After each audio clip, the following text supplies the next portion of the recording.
Bride ഇല്ലാത്തൊരു bride നിങ്ങൾ കണ്ടിട്ടുണ്ടോ എന്ന കണ്ടോളി. ഇതാണെന്ന് നടന്നത്. വലിയ കാര്യത്തിൽ വെറൈറ്റി ഒക്കെ പിടിച്ച് പൂളൊക്കെ ബുക്ക് ചെയ്ത് ബ്രൈഡ് ടു ബി ഇവിടുന്ന് അടിപൊളിയായിട്ട് കൊടുക്കാമെന്ന് വിചാരിച്ചപ്പോൾ ആൾ ചെയ്ത ഡേറ്റിന് വേണ്ടിയിട്ട് ഗൂഡല്ലൂർ പോയി എത്തിപ്പെട്ടില്ല ഗൈസ്.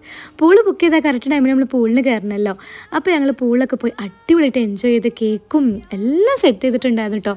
അവസാനം ഞങ്ങളൊരു വീഡിയോ കോൾ ചെയ്തിട്ട് കേക്കൊക്കെ കട്ട് ചെയ്തു പറയില്ല. എന്നിട്ട് അടിപൊളിയായിട്ട് എൻജോയ് ആക്കി. അടിപൊളി ടീംസ് ആയതുകൊണ്ട് മാത്രം നടന്ന കാര്യം. അല്ലെങ്കിൽ അവളില്ലാന്ന് പറയുകയാണെങ്കിൽ ഞങ്ങളിത് ഫുള്ള് ക്യാൻസൽ ചെയ്യേണ്ടതാണ്.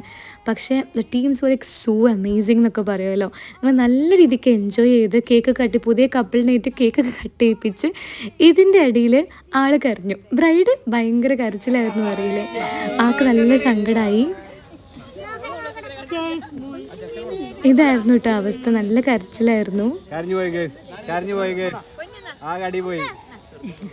അപ്പോൾ ഇത്രയൊക്കെ ഉള്ളൂ. ഇഷ്ടപ്പെടുകയാണെങ്കിൽ ലൈക്ക് ചെയ്യണം, ഷെയർ ചെയ്യണം, സബ്സ്ക്രൈബ് ചെയ്യണം. Okay, by.